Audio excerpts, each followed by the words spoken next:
of number 123 First East Circular Road, Benin City, whose features fitted the description and who has previously been questioned in the course of this investigation, was arrested on the 27th of July 2012. For the avoidance of doubt, police did not parade Reverend David Ugolor. He was, or any of the suspects arrested in the course of this investigation.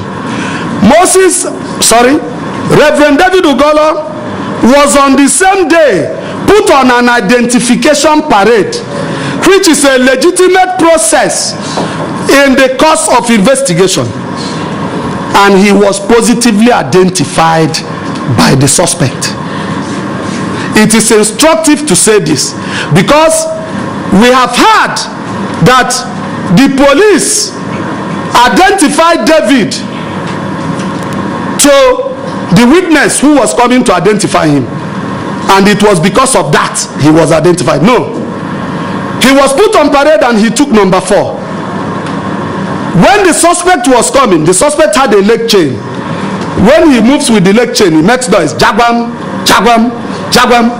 The lawyer moved to him, conferred with him, and the next thing that happened was that he changed his position from number 4 to number 9. It was at this number 9 that he was identified.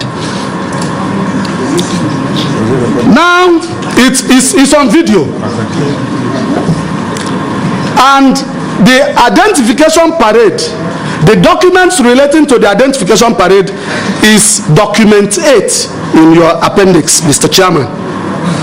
Detectives did not stop at this because Alhaji Ismaila Aliu has been said to be murdered, and one Abubakar Mohammed, aged 33 years, was implicated in the murder. Detectives tracked him to Bagaudo, I hope I got it right, Bagaudo in Kebbi State, and arrested him. And he confessed to the murder of Alhaji Ismaila Aliu. Very unfortunately, this man has one relationship, this suspect has one relationship or the other with the deceased. And even the day the deceased was killed, he was one of the early callers to his family.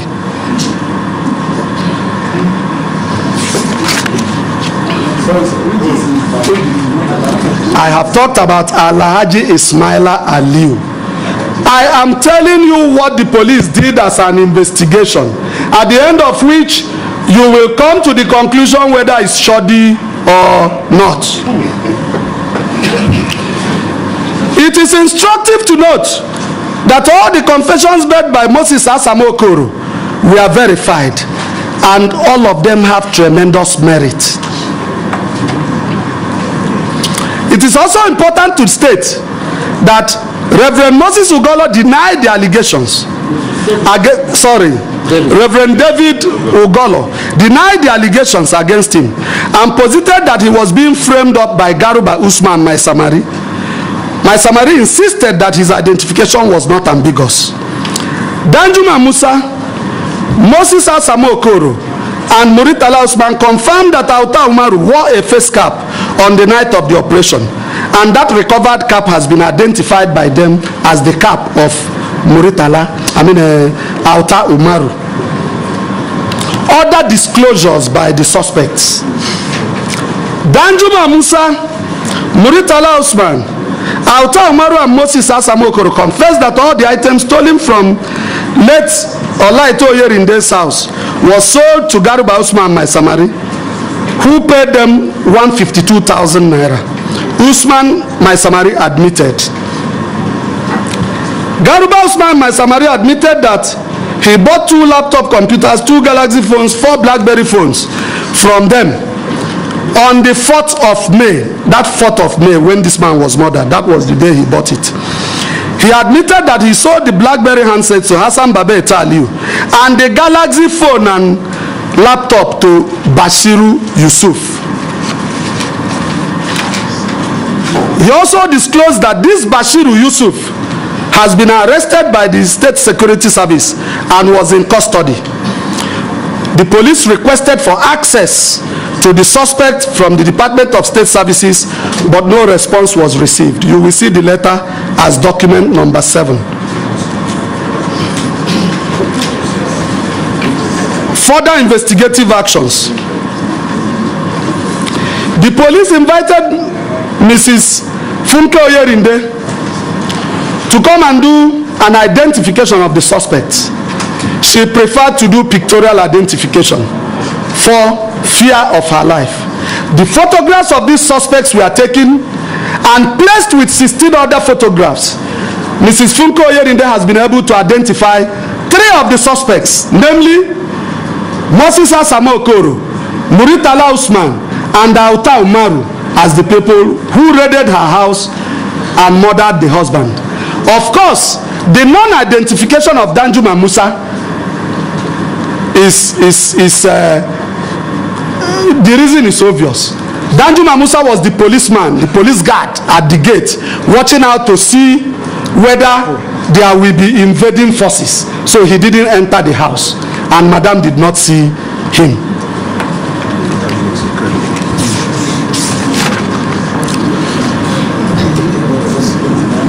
The 4 suspects who took part,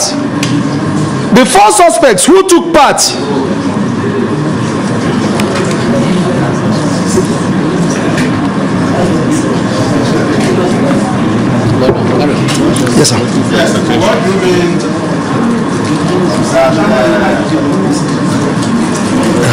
you said that is it Danjuma Musa? Danjuma Musa was their guard. You said was the police guard. He was their guard. He was their own police. He was their own police. Because you know that he was their quote. He was their guard, unquote.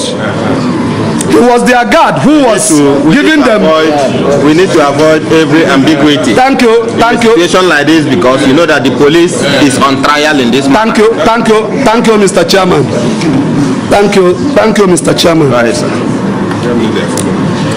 The 4 suspects who took part in the armed robbery, namely Danjuma Musa, Muritala Usman, Auta Umaru, and Moses Asamoah-Okoro, were taken to the scene, and each person reconstructed the part he played. This is also captured in a video. In the course of investigation, one locally made cut-to-size single-barrel gun with 1 cartridge, identified by the suspects to have been used in the armed robbery operation at 65 Second Ubo Road, Benin City, was traced to Ezike police station and retrieved. Mr. Chairman, even though I have a column in my presentation where I am going to respond to specific allegations, I am just giving an overview of all we have done. I will respond to specific allegations which shall include the issue of this gun. So let me go ahead. What is the strength of this our investigation? We feel that this investigation has tremendous strength. 1, the deceased telephone handset was tracked through forensic information. A systematic reconstruction of the scene to suspects led to the arrest of all the suspects. The recovery of the face cap used by one of the robbers, and the occupants of the house will also tell you that one of them wore a cap. But if you go to this cap, in their terror they said the cap is like they wrote NLC in the cap. But if you get this cap, it is this NY, that is New York City, NYC, that is done with cursive.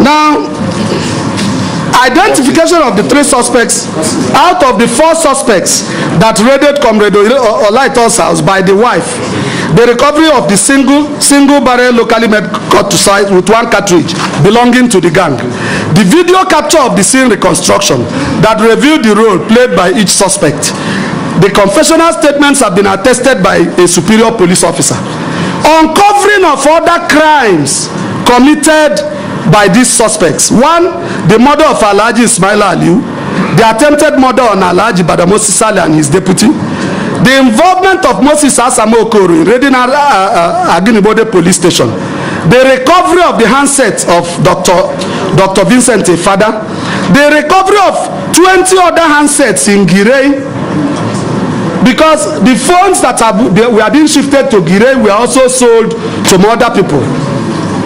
The recovery of the 23 SIM cards from Garuba Usman Maisamari's house, and this has provided additional information to the Police Intelligence Bank about the sources of arms and ammunition of this elaborate gang and the identities of other gang members. Mr. Chairman, arising from all this investigation and based on what we consider the quantum of evidence available, the suspects were arraigned before an Oredo Magistrate Court, Benin City, on the 31st of August 2012. The charge sheets of what we charged them is annexed as document 9 in that document. One of the charges relates to Olaitan Oyerinde's charge, the other one related to Ismaila Aliu's charge, and the third one related to the attempted murder on the leader of the Hausa community and his deputy. Legal advice. Because His Excellency the Governor had mentioned that it took him time before the DC was able to come and brief him. I am a public servant. It is not part of my brief to brief governors, even when I would want to do so. I operate in a hierarchical organization where I need to get clearance and approval, especially when investigating a case of that magnitude. I make bold to say that at no time did I tell David Ugolor that he should arrange for me to meet His Excellency privately. The Deputy Commissioner of Police, Edo State, DCP Hudi, had at one time mentioned to me that he would want to take me to the. I said, no, I will not go. If I wanted to see the governor, the Commissioner of Police will take me to the governor. But the truth of the matter is that I didn't need to see the governor, because for me to see him, my bosses will need to give clearance. After seeing the governor and explaining what I was doing to the governor took a full-page advertorial. That advertorial is in the compendium submitted by civil society, where he concluded that my mission in Edo State was mischief making. That was ever before the advice of the DPPs came. The governor was already made up that there was nothing useful that could come from our investigation. Because of that, the DPP is supposed to be the prosecutor. He is supposed to be legal advisors to the prosecution. If the legal advisor is playing the defense counsel when the matter has not gone to court, just as you have hostile witnesses, he becomes a hostile lawyer. And because of it, we decided that the case file should be forwarded to the Federal Attorney General, so that the Federal Attorney General can take a look at the case file and then offer us advice. Surprisingly, on the 9th of November, the DPP Edo State went in an advertorial,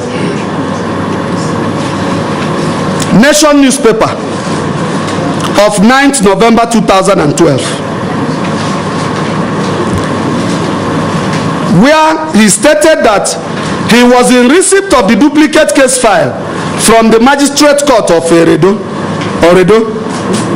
and that having gone through the case file,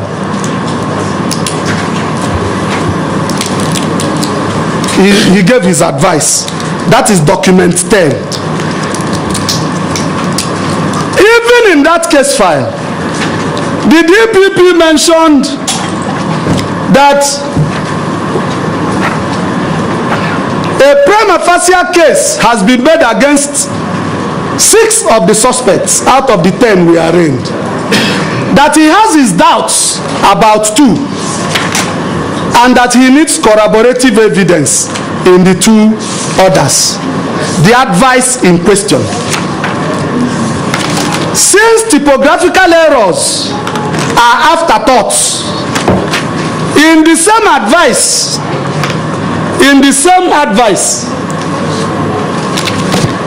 the DPP mentioned in the same advice, in paragraph 1, the DPP mentioned that there is a prima facie case against Usman Adamu, who all confessed to the crime. We did not investigate any Usman Adamu. Usman Adamu was not investigated by the police. So where did he get Usman Adamu? Does this invalidate his advice, or was it a typographical error, since they don't make mistakes in his office? So we need to be told where Usman Adamu was imported into the advice, because we did not investigate Usman Adamu. 2, the DPP stated, if you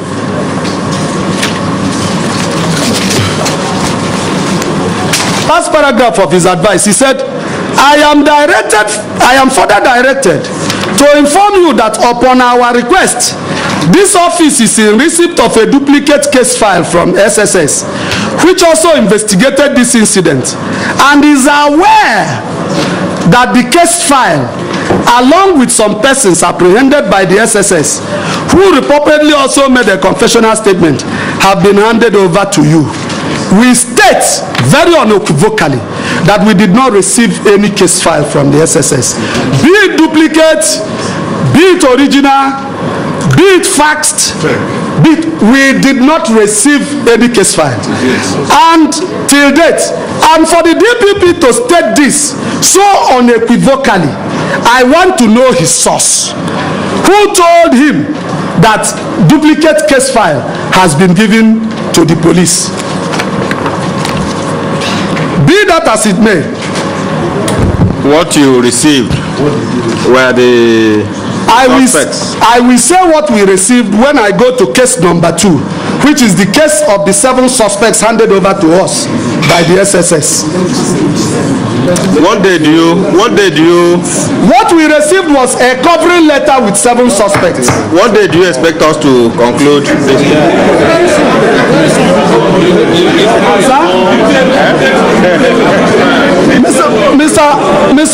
Mr. Chairman. Just a minute. Mr. Chairman, sir. Mr. Chairman, sir. Yes. I want to assure you that the DCT is getting through, because we need this flow of the events, because it's giving us a blow-by-blow account, and we want everything to flow, and it's going to run. It's okay, sir. Please continue, DCP. Yes, sir.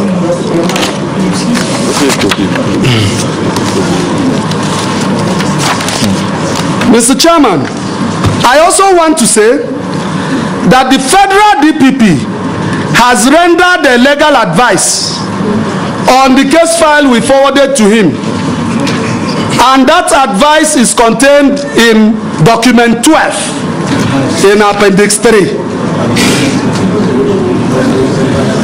Document 12 of case 1. Document, no, the appendix 3, which is the bundle, go ahead, spans through the 2 cases. The Attorney General of the Federation has rendered advice, and that is seen as document 12, where they also posited that a prima facie case has been made against all the suspects, but that the case of David Ugolor needs further investigation. That is contained in the advice. Having said that, Mr. Chairman, on the 1st of August, I am in case 2, And that is the case of the 7 suspects transferred by the Department of State Services, Abuja, accused of involvement in the murder of Comrade Olaitan Oyerinde. On the 1st of August, the Department of State Services paraded 6 suspects in a televised press conference. The service announced that they arrested the suspects for the murder of Comrade Olaitan Oyerinde and stealing from his house. Similarly, the Reverend Director General followed up with a letter to the Inspector General of Police dated 1st August, asking police to come and take over the suspects for prosecution. Note, 6 suspects. That letter is annexed as document 13.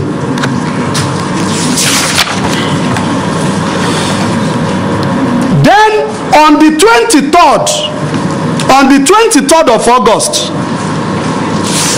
the Department of State Services followed up with another letter where they now transferred 7 suspects. Instead of the 6 paraded, the 6 that were contained in the first letter, they now transferred 7. And who is number 7? The number 7 is Lawal Abubakar, whom we had earlier tracked to Kano, and we said was using Mrs. Oyerinde's phone. The Department of State Services did not transfer any case file, be it original or duplicate, to the police. They did not transfer any report, be it interim, preliminary, or final report, to the police. The Department of State Services did not hand over any complainants, witnesses, or suspect statements to the police. They did not hand over any enabling documents like search warrants or any attestation to the police. Mr. Chairman, none of the exhibit items handed over to the police by the Department of State Services related to any of the items stolen from Oyerinde's house. None. I say none. I stand to be corrected. None. There is no single item stolen from Oyerinde's house, not even a handkerchief, that was handed over to the police by the Department of State Services. When we now reviewed this thing, we said no, we need to interface with our sister agencies. Let us find out where this problem is coming from. We wrote a letter on September 10th. That letter is document 15.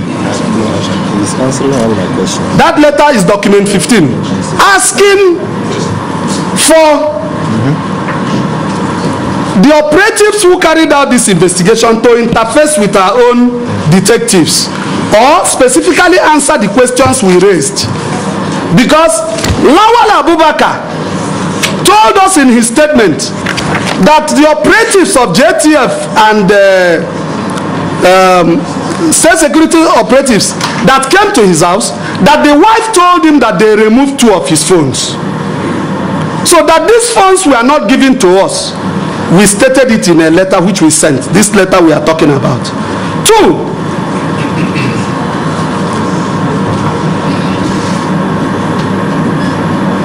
Mohammed, I hope I am correct. In other words, Mohammed, yes sir. In other words, he believed that the state security is still keeping back his phones. We do not know. Well, we do not know. Well, you cannot trust the confession of a hypocrite. Sir? You cannot trust the confession of a hypocrite. If the phone and one of these 2 phones belonged to Mrs. Oyerinde, so if it was handed over to us, it would have been identified.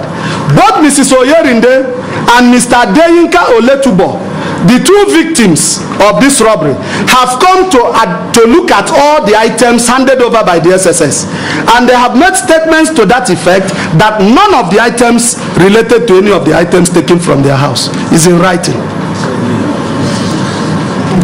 Now, Mohammed Ibrahim Abdullahi,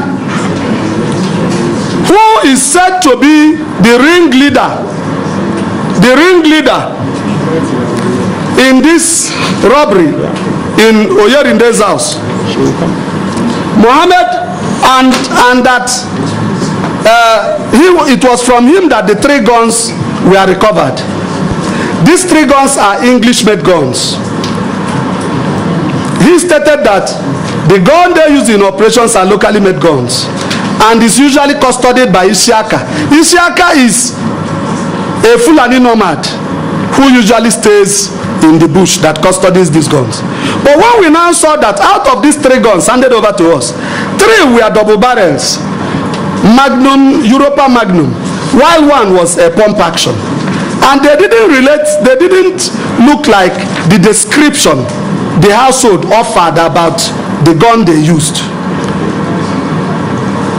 We included it in the said letter, where we asked for either the search warrant or an attestation by the operatives who recovered the gun.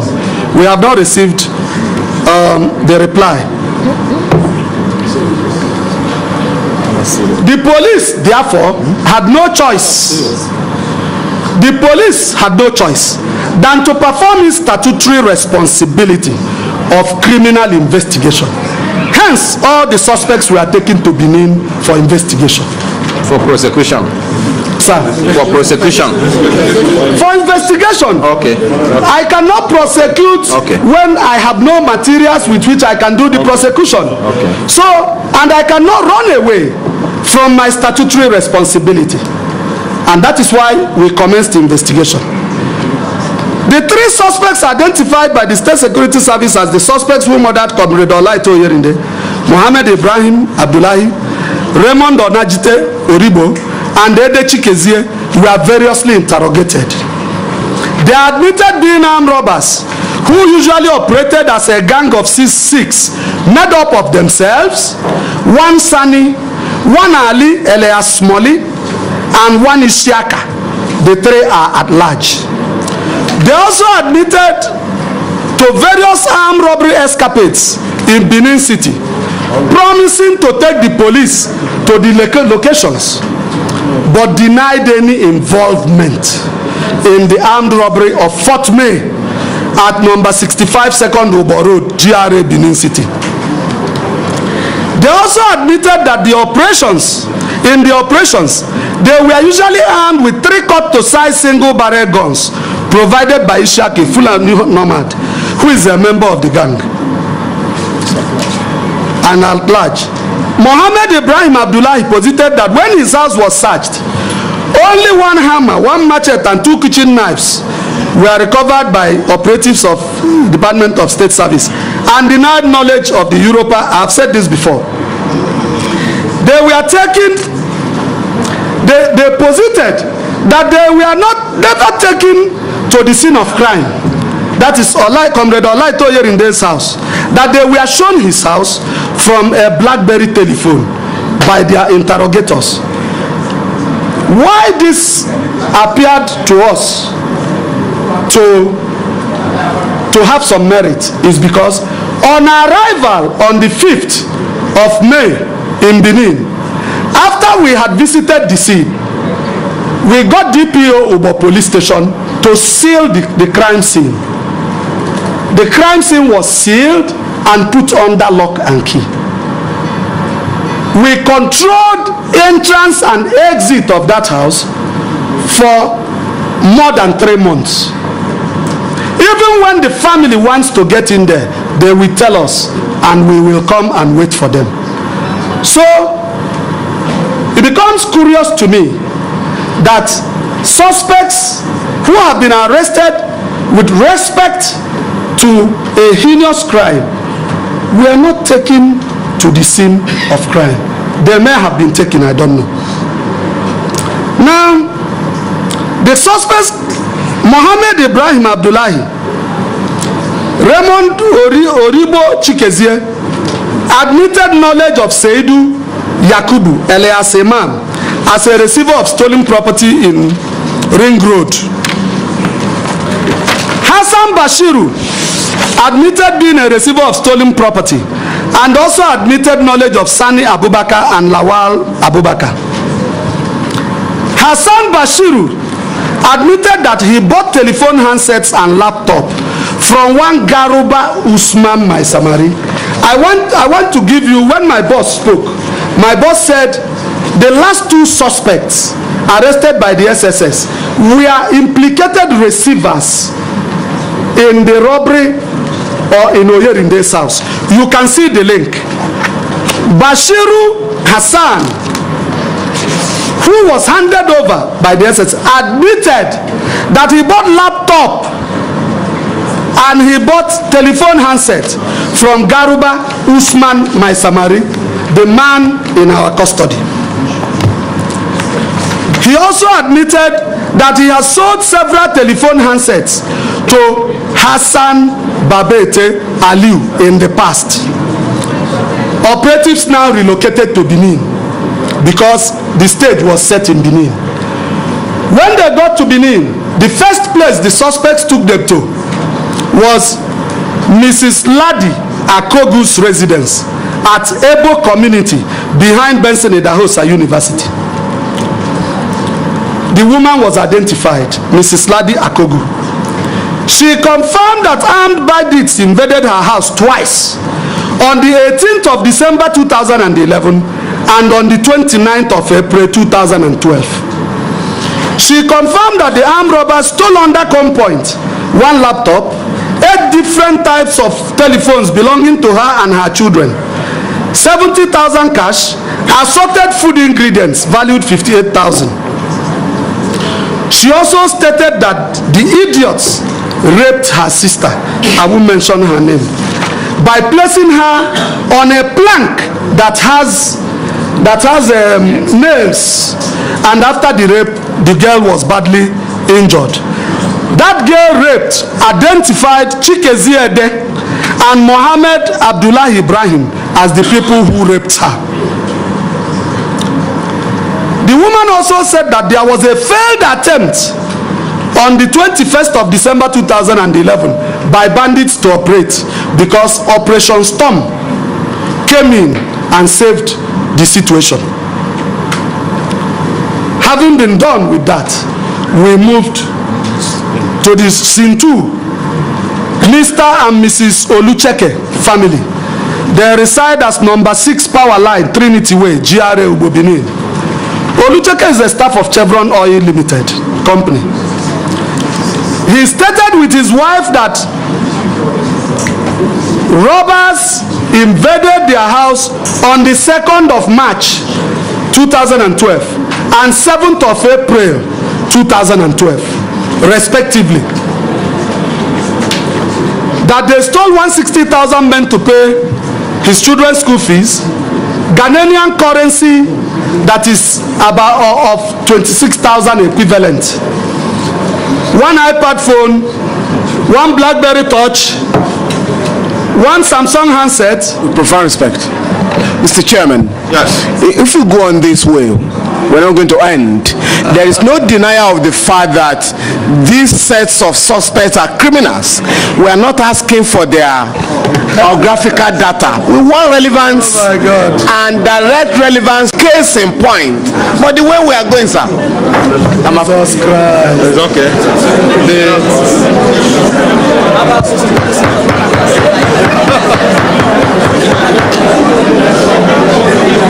Honorable colleagues, the petition before us borders on allegations of complicity and improper investigation. The original petition said shoddiness, and I think they are trying to show that they were diligent and thorough. That is the issue. That's what they're trying. story. No, they're all connected. No, you see, we are supposed to be worried, But you see, this matter is in the public domain, and Nigerians will want to know the outcome. I watched His Excellency on the day the police, it was supposed to be a very beautiful day for the police, because they were launching their new code of conduct. But when His Excellency spoke, I'm sure they must have been full of regrets for having invited him to that occasion. Those who were wearing starched dresses immediately went down with sweat.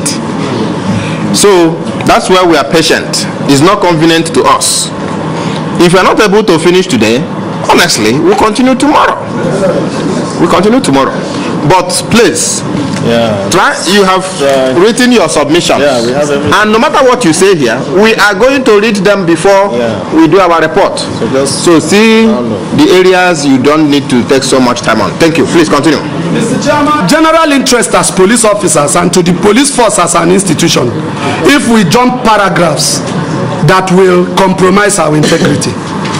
Having said that, Mr. Chairman, the Olucheke stated that on the 7th, the robbers gained access by cutting the security fence wire from their back and stole Nokia wedding ring.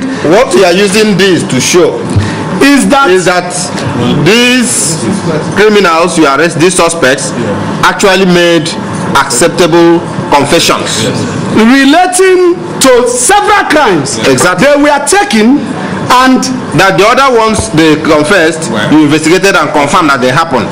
Exactly. Therefore, that if they also confess that they did this one, that you have every reason to also believe them. Is that not the point? No, sir. Okay. We are not. No, sir. That's not what we are saying. Okay. The suspects in the first case of robbery in Oyerinde's house are separate suspects, distinct. Okay. These ones are the ones the SSS handed over to us. Okay. And I have told you that by non-availability of documents, by non-availability of case file, by the fact that none of the exhibits handed over related to the items recovered from Oyerinde's house, we started a fresh investigation. And these are the outcome of our investigation. Yes, so Jimmy Falana, SN, you can understand now that both of you are working on the same theory. Both of you are working on the same theory. You are saying, and I agree with you, that we are focusing on a particular incident. Yes, that we can have criminal, but they are not criminal for all purposes. Yes. And he's saying that that's what he's trying to show. That the suspects transferred to them by the SSS are established criminals, even in their own but that they were not the ones involved in this part. Exactly. No, we are not going to move on. We are not concerned with rape, sir. This one, we already agree. Just a minute. This is tribalizing this. Just a minute. We already agree, sir. So already No. I said that is their storyline. Whether it is correct or not is a different thing. But that is the story they are trying. That's the link. Please continue, sir. Other investigative actions. Lawal Abubakar admitted under caution that Batiru Hassan sold the telephone to him and that he has also bought many fairly used phones from him. Seidu Yakubu Eleasemam admitted that between March-April 2012 he bought one iPad and so on. Sani also admitted one of the phones stolen from the Oluchekes on the 7th of April, we tracked it to Lagos and we were able to recover it. It's been identified through the PIN and the IME number. It was recovered from one Victoria Agi, who bought same from Messi Odigie and who bought same from Bright Idahosa. Bright Idahosa bought from Adamu Musa, and Adamu Musa said he bought from Abdulwahed I, who has relocated to Ghana. That phone must be a hot cake. So the phone has been recovered. Now we are told that Mohammed Ibrahim Abdullahi comes from the same place with the security guard of Olaitan Oyerinde, Ali Almadi Metu. And it was in the course of their attending their local meetings that the security guard unwittingly sold his master out by saying he had money. We put Ali Almadi Metu on identification parade, and none of these 7 suspects were able to identify him. Conversely, he was not able to identify any of them. Ali Almadi Metu hails from Niger Republic and is Zabarama by tribe, while Mohammed Abubakar Abdullahi hails from Gombe in Adamawa State. He is Hausa by tribe. So when this theory of attending local meetings come up, we have not been told which of the local meetings they attend. The occupants of the house, Mrs. Oyerinde, has made statement that the only place this Negad visits is the house of the man who brought him to them. Having said that, on the 1st of November 2012, we arraigned the suspects to Oredo High Magistrate Court on the 1st of November for all the offenses that have been disclosed by this investigation. But suffice it to say that we did not find those suspects implicated in the incident of Fort Bay which led to the death of Olaitan Oyerinde. The case file, duplicate case file, was remitted to the federal DPP, and you will see the letter